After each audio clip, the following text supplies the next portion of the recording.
तो hey guys, good morning. आज हम पढ़ेंगे साइबर सिक्योरिटी।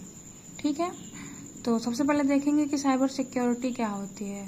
तो जो साइबर सिक्योरिटी है ये कंप्यूटर, सर्वर, नेटवर्क, हमारी मोबाइल है, और जो हमारा डेटा है, इन सब को जो डिजिटल हैकर होते हैं उससे बचाने के लिए, कोई अनऑथराइज्ड पर्सन इसको एक्सेस ना कर ले, उससे बचाने के लिए साइबर सिक्योरिटी एक टेक्निक होती है। ठीक है, देखते हैं इंफॉर्मेशन सिस्टम क्या होता है।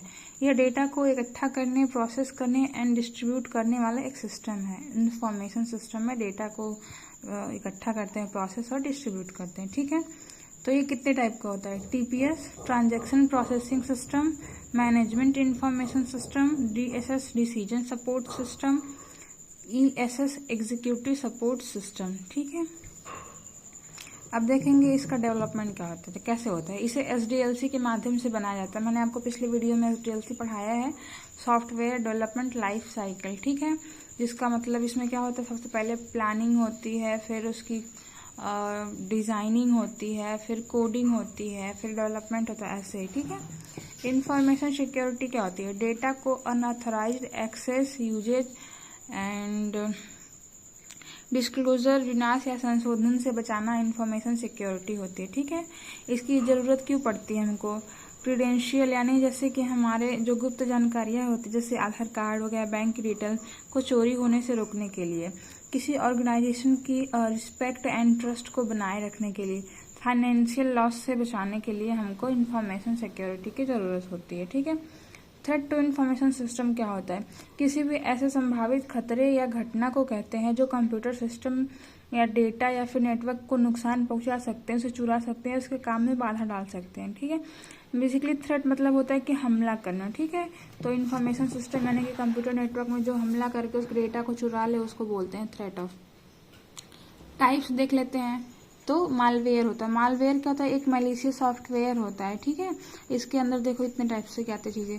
वायरस क्या होता है? वायरस जो होता है ये जो है फाइल को जो है करप्ट कर देता है, हमारे सिस्टम को स्लो कर देता है और हमारे पूरे सिस्टम को इन्फेक्ट करता है। ठीक है, वर्म्स क्या होता है? ये प्रोग्राम में खुद की कॉपी बनाता है और पूरे नेटवर्क में फैलाता है, और इससे भी हमारा सिस्टम जो धीरे धीरे स्लो हो जाता है और काम नहीं करता सही से। ट्रोजन क्या होता है?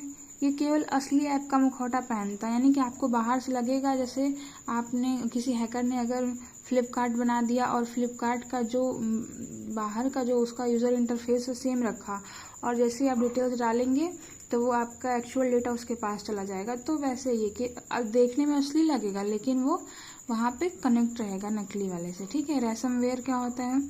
यूज़र के डेटा को लॉक करके फिरौती मांगता है, जैसे आपका यूट्यूब चैनल लॉक कर दिया या फिर आपके कुछ फ़ोटोज़ लॉक कर दिए, ऐसे। फिशिंग क्या होती है? फर्जी ईमेल या मैसेज के जरिए पासवर्ड या जानकारी को चुराना फिशिंग कहते हैं। ठीक है, डेनियल ऑफ सर्विसेज क्या होती है? सर्वर में बहुत सारा ट्रैफिक भेज करके उसे जो है बंद कर देना, डेनियल ऑफ सर्विस होता है। इनसाइडर थ्रेट क्या होता है? कंपनी के अंदरूनी लोगों द्वारा डेटा चोरी करना, इनसाइडर थ्रेट। ठीक है, इंफॉर्मेशन सिक्योरिटी हर तरह के डेटा, डिजिटल चाहे कागज, की सुरक्षा करती है, जबकि साइबर सिक्योरिटी केवल डिजिटल डेटा एंड इंटरनेट से जुड़े सिस्टम की सुरक्षा कर सकती है। ठीक है, तो यहाँ हम देख सकते हैं कि जो साइबर सिक्योरिटी है वो एक सबसेट है किसका? इंफॉर्मेशन सिक्योरिटी का। ये पूछता है क्वेश्चन एग्जाम में। ठीक है, data security consideration, there is 3 main points. ठीक है, ये एग्जाम में पूछता है। CIA ट्राइड क्या होता है? तो ए से अवेलेबिलिटी होता है, यानी कि जब यूज़र को नीड हो, उसके नीड के अकॉर्डिंग डेटा जो सिस्टम में अवेलेबल हो। इंटीग्रिटी क्या होता है? डेटा में कोई बदलाव ना हो, यानी कि जैसे मैंने आपको हेलो भेजा, ठीक है, तो आप मुझसे ये ना कहें कि तुमने मुझे बोला था कि तुमने मुझे गाली दी थी, ऐसा नहीं है। मतलब डेटा में कोई चेंज नहीं हो सकता, इसलिए इंटीग्रिटी होती है। सी से होता है कॉन्फिडेंशियलिटी। ठीक है, यानी गोपनीयता। डेटा केवल ऑथराइज व्यक्ति ही देख सकता है। ठीक है, ऐसा नहीं कि डेटा जो है कोई भी देख सकता है। अब आगे देखते हैं कौन सा टॉपिक है। सिक्योरिटी टेक्नोलॉजी, ये क्या होती है? यानी कि जैसा सिक्योरिटी होती है कि हमारे घर की, हमारे बिल्डिंग्स की, हमारे आसपास की देखरेख करती है, वैसे ही सिक्योरिटी टेक्नोलॉजी डेटा में क्या होती है? हमारे डेटा की, कंप्यूटर की, सर्वर की, नेटवर्क की, ये सब की देखरेख के लिए बना। सबसे पहले देखते हैं फायरवॉल। फायरवॉल क्या होता है? बेसिकली फायरवॉल एक दीवार की तरह काम करता है, जैसे वॉल है दीवार की तरह। तो अगर कोई भी थ्रेट वगैरह आता है, सबसे पहले यहाँ पे मिलता है। तो यह incoming and outgoing network traffic की निगरानी करता है और सिक्योरिटी रूल्स के अकॉर्डिंग उसे रोकता है या अलाउ करता है, ठीक है। पैकेट फिल्टरिंग फायरवॉल क्या होता है? ये नेटवर्क लेयर और ट्रांसपोर्ट लेयर पे पाया जाता है, ठीक है। और ये क्या करता है? आईपी जो है एड्रेस और पोर्ट नंबर को चेक करता है, पैकेट फिल्टरिंग, ठीक है। स्टेटफुल इंस्पेक्शन फायरवॉल क्या होता है? ये सभी स्टेट को चेक करता है कि कहाँ कहाँ से जो है हमारा जो डेटा है वो आ रहा है, ठीक है। प्रॉक्सी या फिर एप्लीकेशन लेयर फायरवॉल, ये इंपॉर्टेंट पूछता है। ये मिडिल मैन का काम करता है इनर और आउटर नेटवर्क के बीच में। नेक्स्ट जनरेशन फिल्टर क्या करता है? नेक्स्ट जनरेशन फायरवॉल ये क्या करता है कि पैकेट के अंदर के वायरस को पकड़ लेता है, ठीक है। ये जो है DPI एंड IPS होता है, ठीक है। नेक्स्ट होता है सर्किट लेवल गेटवे, यानी कि सेशन लेयर पे पाया जाता है और ये TCP हैंडशेक वैलिड है या इनवैलिड है ये चेक करता है, ठीक है। अब देखते हैं VPN क्या होता है। तो VPN जो होता है वर्चुअल प्राइवेट नेटवर्क होता है। यह इंटरनेट पर एक सिक्योर एंड इनक्रिप्टेड कनेक्शन या फिर टनल बनाता है जिससे यूजर की आइडेंटिटी गुप्त रहती है। IDS क्या होता है? Intrusion detection access control. यह सिस्टम या नेटवर्क में होने वाले सस्पिशियस एक्टिविटीज रूल्स के अनफॉलो को चेक करता है और अलर्ट भेजता है। इसके दो टाइप्स हैं, NIDS network based IDS, HIDS host based IDS, ठीक है। अब देखेंगे यहाँ पे कि ये ट्रैपडोर्स क्या होता है। बेसिकली एक वायरस का टाइप होता है। ये क्या कहता है? सिक्योरिटी सिस्टम को बाईपास करके सिस्टम में अनऑथराइज्ड एक्सेस का अपना गुप्त रास्ता बना लेता है, ठीक है। स्पूफ्स क्या होते हैं? अपनी पहचान छुपाकर किसी विश्वसनीय स्रोत का रूप धारण करना, ठीक है। ये भी ट्रोजन की तरह ही होते हैं। अब देखते हैं कि नेटवर्क जो है नेटवर्क अटैक्स क्या होते हैं, ठीक है। तो जब कोई हैकर किसी नेटवर्क में अनऑथराइज्ड रूप से घुसने, डेटा चुराने या पूरे नेटवर्क को ठप करने की कोशिश करता है तो उसे नेटवर्क अटैक कहते हैं, ठीक है। पहला होता है पैसिव अटैक, दूसरा होता है एक्टिव अटैक, ठीक है। तो पैसिव में क्या होता है कि इसमें हैकर जो होता है नेटवर्क के डेटा को चेंज नहीं करता है, ठीक है, बल्कि चुपके से आपकी बातचीत या डेटा को सुनता है या मॉनिटर करता है, ठीक है। इसको बोलते हैं इवेस्ट्रॉपिंग, ठीक है। नेट ट्रैफिक को चुपके से सुनता है, नेटवर्क के ट्रैफिक को। दूसरा क्या है? Active attacks. इसमें हैकर जो होता है नेटवर्क के डेटा या कनेक्शन में बदलाव करता है या खुद नेटवर्क को ही नुकसान पहुंचाता है, जैसे denial of service attacks, man in the middle, IP spoofing, ठीक है। ई-कॉमर्स सिक्योरिटी क्या होती है? जैसे हम ऑनलाइन फ्लिपकार्ट या अमेजोन से कुछ सामान खरीदते हैं और जो वेबसाइट पर पैसों या फिर क्रेडिट कार्ड की जानकारी या पर्सनल डेटा होता है उसको सुरक्षित रखने के लिए ई-कॉमर्स सिक्योरिटी जो है यूज होती है, ठीक है। अब SSL TLS इंक्रिप्शन क्या होता है, ठीक है। ये होता है SS का होता है कि हमारा जब आप पेमेंट करते हैं तो आपके कार्ड की डिटेल्स इंटरनेट पर कोड इनक्रिप्ट होकर जाती है, ठीक है, ताकि कोई बीच में उसे चुरा ना सके। वेबसाइट के आगे HTTPS इसी को दर्शाती है, ठीक है। SSL का मतलब होता है कि हमारी जो सिक्योर साइट जो है उसमें रहते हैं, ठीक है। अब यहाँ देखते हैं PCI DSS स्टैंडर्ड का क्या मतलब है, ठीक है। तो इसका मतलब होता है payment card industry data security standard. इसका पालन हर उस ई-कॉमर्स कंपनी को करना पड़ता है जो क्रेडिट डेबिट कार्ड से पेमेंट लेती है, ठीक है। MFA क्या होता है? Multi factor authentication. लॉगिन या पेमेंट के समय पासवर्ड के साथ साथ OTP मांगना, मतलब मल्टी फैक्टर यानी कि एक से ज़्यादा बार आपको ऑथेंटिकेशन या फिर वेरीफाई करना पड़ेगा, ठीक है। इलेक्ट्रॉनिक पेमेंट सिस्टम क्या होता है? जैसे हमारे मोबाइल ऐप या डिजिटल नेटवर्क के जरिए पैसों के ट्रांसफ़र की सुविधा होती है और पेमेंट गेटवे जो है का यूज़ करके सिक्योरिटी जो है ट्रांसफ़र किया जाता है, ठीक है। ई-कैश या UPI में क्या अंतर होता है? तो UPI सीधे हमारे बैंक खाते से जुड़ा होता है जिससे पैसा एक बैंक से दूसरे बैंक में ट्रांसफ़र होता है। ई-कैश आपके मोबाइल के डिजिटल वॉलेट में रखे डिजिटल नोट होते हैं जिसे आप बिना किसी बैंक अकाउंट के दखल के सीधे कैश की तरह किसी को भी दे सकते हैं, ठीक है। जैसे आपके जेब में पैसा रखा होता है आप किसी को दे सकते हैं, वैसे सेम ही ई-कैश भी। अब डेबिट कार्ड क्या होता है? ये बैंक द्वारा दिया जाने वाला प्लास्टिक कार्ड, ये सीधे बैंक खाते से जुड़ा होता है। कार्ड से पेमेंट करने पर पैसे तुरंत हमारे अकाउंट से कट जाते हैं। और क्रेडिट कार्ड क्या होता है? सबको पता है वैसे ये सब चीज़ें अब तो। कि किसी हमको एक लिमिट दी होती है, ठीक है, कि हमारे पास 2000 की लिमिट है और अगर हम 2000 खर्च कर रहे हैं तो अगले 3 महीने में हमारे अकाउंट में 2000 रुपये वापस आने चाहिए, ठीक है। ये क्रेडिट कार्ड होता है, वो ये भी बैंक ही प्रोवाइड करता है। डिजिटल सिग्नेचर क्या होता है, तो जैसे इसमें यूज़ किसका होता है, एसिमेट्रिक की एंड क्रिप्टोग्राफी यूज होती है, ठीक है।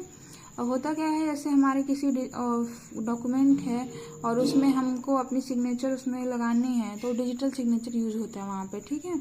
इसके लिए भी की जो है यूज होती है। प्राइवेट की से साइन करना और पब्लिक की से वेरीफाई करना, इसमें इसका एसिमेट्रिक की का मतलब होता है, ठीक है। आप देखते हैं कि क्रिप्टोग्राफी क्या होता है, ठीक है। तो डेटा और इन्फॉर्मेशन को सिक्योर रखने की ऐसी टेक्निक जिसमें प्लेन टेक्स्ट यानी नॉर्मल टेक्स्ट को सीक्रेट कोड यानी साइफर टेक्स्ट में बदल दिया जाता है, उसको बोलते हैं क्रिप्टोग्राफी, ठीक है। तो इसमें कितने टाइप के होते हैं, सिमेट्रिक की, एसिमेट्रिक और हैश फंक्शन। तो सिमेट्रिक में क्या होता है, इसमें डेटा को लॉक यानी इनक्रिप्ट करने के लिए और डिक्रिप्ट करने के लिए एक ही की होती है, जैसे AES एल्गोरिथम, ठीक है। एसिमेट्रिक की क्रिप्टोग्राफी क्या होती है, इसको पब्लिक की क्रिप्टोग्राफी के नाम से भी जानते हैं, ठीक है। इसमें 2 अलग अलग कीज होते हैं, एक पब्लिक की सबके लिए, दूसरी प्राइवेट की सिर्फ आपके लिए, ठीक है। जैसे RSA एल्गोरिदम और डिजिटल सिग्नेचर एल्गोरिदम, ठीक है। हैश फंक्शन क्या होता है, इसमें किसी भी कीज का यूज नहीं होता है, ये किसी भी मैसेज को एक निश्चित लंबाई के फिक्स्ड कोड में बदल देता है जिसे वापस सामान्य भाषा में नहीं बदला जा सकता। जैसे MD5 SHA 256, इसको फुल फॉर्म देख लेते हैं यहाँ पे। RSA रिवेस्ट समीर एडलमैन, इन्होंने अपने नाम पे रखा था। AES advanced encryption standard, DES data encryption standard, SHA secure hash algorithm, MD5 message digest 5, MAC message authentication code, ठीक है। इंफॉर्मेशन सिक्योरिटी गवर्नेंस क्या होता है, गवर्नेंस का मतलब होता है कि making rules and policy and security of the data of system. ये टॉप लेवल की यानी कि उच्चतम लेवल के अधिकारी होते हैं। इसमें ये जो क्या करते हैं कि नीतियां बनाते हैं, पॉलिसी बनाते हैं सुरक्षा के लिए, ठीक है। और मैनेजमेंट जो होता है उस पॉलिसी को ग्राउंड लेवल पे फॉलो करवाता है, ठीक है, यही मतलब है। Types of security rules and policy, तो पॉलिसी के टाइप्स क्या क्या होते हैं, पॉलिसी ये पॉलिसी जो होती है सबसे बड़ा रूल होता है जो CEO साइन करता है, जैसे कंपनी का डेटा लीक नहीं होना चाहिए, ये मैंडेटरी होता है, ठीक है। स्टैंडर्ड पॉलिसी को फॉलो करने के लिए जो टूल्स बताता है कि क्या जरूरी है, जैसे 12 अंकों का पासवर्ड, इसको स्टैंडर्ड बोलते हैं। प्रोसीजर क्या होता है, स्टेप बाय स्टेप जो इंस्ट्रक्शन देना, जैसे तो ये गाइस हम देखेंगे सिक्योरिटी आर्किटेक्चर क्या होता है, ठीक है। ये किसी ऑर्गेनाइजेशन के पूरे IT नेटवर्क एंड सिस्टम को सुरक्षित रखने का एक ब्लूप्रिंट या फिर नक्शा होता है। इसमें हार्डवेयर, सॉफ्टवेयर और प्लस सिक्योरिटी पॉलिसी सब मिला करके जो था साइबर अटैक से हमको बचाता है, इसी को बोलते हैं सिक्योरिटी आर्किटेक्चर। ऐसा डिजाइन किया गया होता है, ठीक है। डिफेंस इन डेप्थ का क्या मतलब है, इसका मतलब होता है कि लेयर्ड सिक्योरिटी यानी कि बहुत स्तरीय सुरक्षा। पहले अगर हमारा डेटा है उसके ऊपर एक लेयर रहेगी जो सुरक्षा करेगी, फिर उसकी लेयर आगे जो इंक्रिप्शन लेयर रहेगी, फिर उसके आगे एंटीवायरस की लेयर रहेगी, फिर फायरवॉल। अगर जो है हैकर ने फायरवॉल को नुकसान कर दिया तो फिर एंटीवायरस आ जाएगा, ठीक है। ऐसे ऐसे करके लेयर्ड सुरक्षा ये बहुत ही सिक्योर होता है, ठीक है। नेटवर्क सेगमेंटेशन क्या होता है, नेटवर्क को छोटे छोटे हिस्सों में बांटना नेटवर्क सेगमेंटेशन होता है, ठीक है। प्रिंसिपल ऑफ डिजाइन क्या क्या होता है, ठीक है। तो होता है लिस्ट प्रिविलेज यानी कि किसी सिस्टम या फिर यूजर को उतना ही एक्सेस देना जितने की अपना काम करने की उसको जरूरत है, ठीक है। सेपरेशन ऑफ ड्यूटीज यानी ड्यूटीज को जो है सेपरेट कर करके काम करना है, ठीक है। यानी कि डेवलपर जो है वो सिर्फ कोड को डेवलप करता है, ठीक है। वो कोड को जो है उसके नहीं वेबसाइट पर नहीं ला सकता, ठीक है। इसके लिए पूरी एक ऑपरेशनल टीम होती है, ठीक है। फेल सेफ डिफॉल्ट क्या होता है,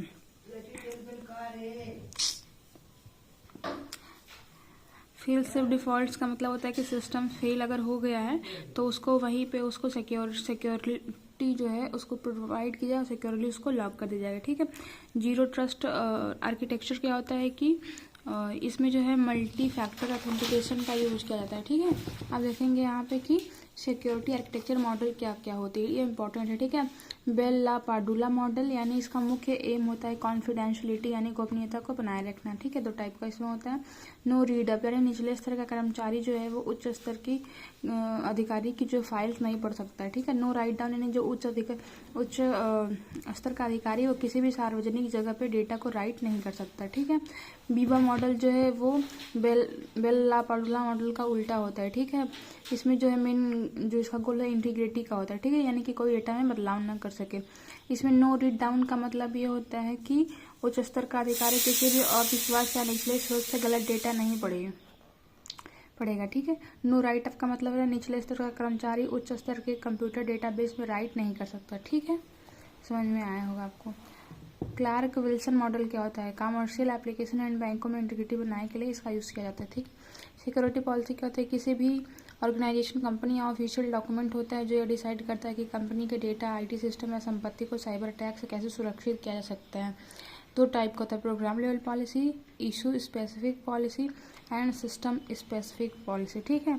अगर प्रोग्राम लेवल के लिए बनाई जाती है तो उसका प्रोग्राम, इशू स्पेसिफिक यानी किसी पर एक जैसे स्पेसिफिक इशू, जैसे कि हमारा इंटरनेट से या फिर डेटाबेस से हो गया तो उसको बोलेंगे, ठीक है। अब देखेंगे क्वेश्चन है ये, WWW पॉलिसी या इंटरनेट यूजर्स पॉलिसी किस सुरक्षा नीति के अंतर्गत आती है, ठीक है।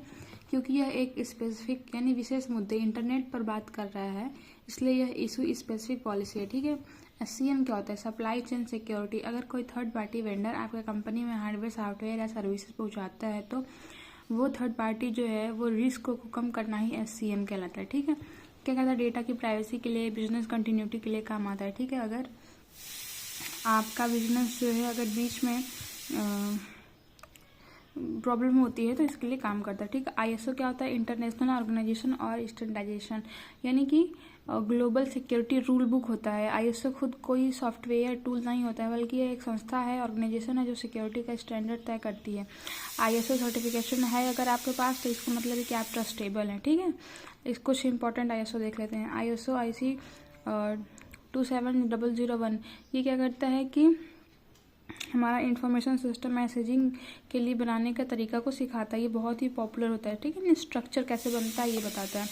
ISO 27002 यह जो है इसी के हेल्प के लिए बनाया जाता है, असल में कैसे लागू करता है ये चीज़ ये बताता है, ठीक है।